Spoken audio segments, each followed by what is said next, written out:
Aujourd'hui, je vais vous inviter à faire attention à votre état d'esprit quand vous allez chercher un bébé qui pleure. Parce que parfois, en effet, les jeunes parents sont épuisés,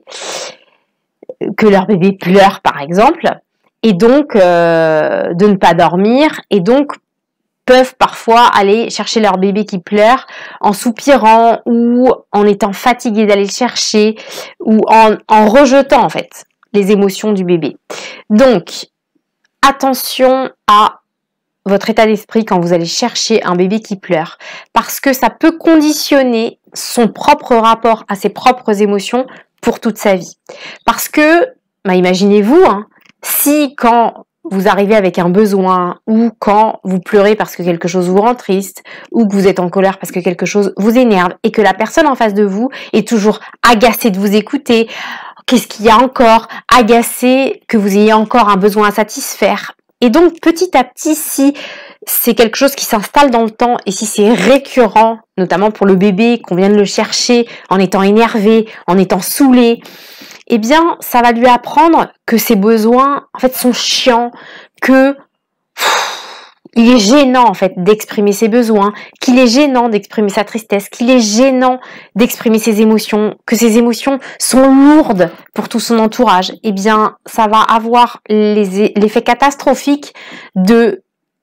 le faire grandir en se sentant coupable de ressentir ce qu'il ressent, en se sentant coupable d'exprimer ce qu'il ressent, en se sentant coupable d'avoir des besoins, alors que c'est tout à fait naturel pour un bébé, mais pour un enfant aussi, pour un adulte, pour n'importe qui en fait. C'est naturel d'avoir des besoins. Le problème, c'est que un bébé, un enfant ne peut pas satisfaire ses besoins tout seul, donc il va avoir besoin de l'autre pour l'aider à satisfaire ses besoins. Il va avoir besoin de l'autre dans un premier temps pour l'aider à accueillir ses émotions. Et donc c'est très important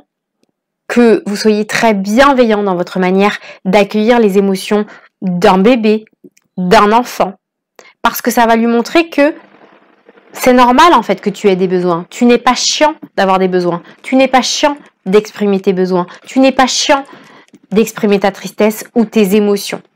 Et plus vous les accueillerez avec bienveillance, et plus lui-même, quand il sera grand et quand il va grandir, il va accueillir ses propres besoins et ses propres émotions avec bienveillance. Et plus on accueille nos propres émotions avec bienveillance, et plus du coup on arrive à les libérer rapidement, puisque une émotion, quand elle est accueillie avec bienveillance, quand on comprend bien son message,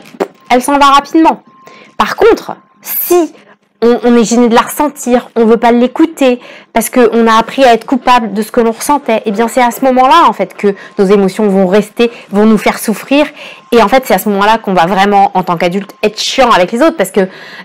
étant donné qu'on n'arrive pas à satisfaire nos propres besoins et qu'on n'arrive pas nous-mêmes à accueillir nos propres émotions, et bien on va aller chercher chez l'autre en fait qu'il satisfasse nos propres besoins. Par exemple dans le couple, on va aller chercher chez l'autre en fait qu'il écoute nos émotions, parce que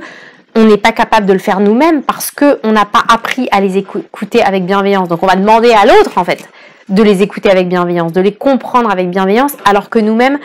nous nous en sentons coupables. Voilà, donc aujourd'hui je voulais vous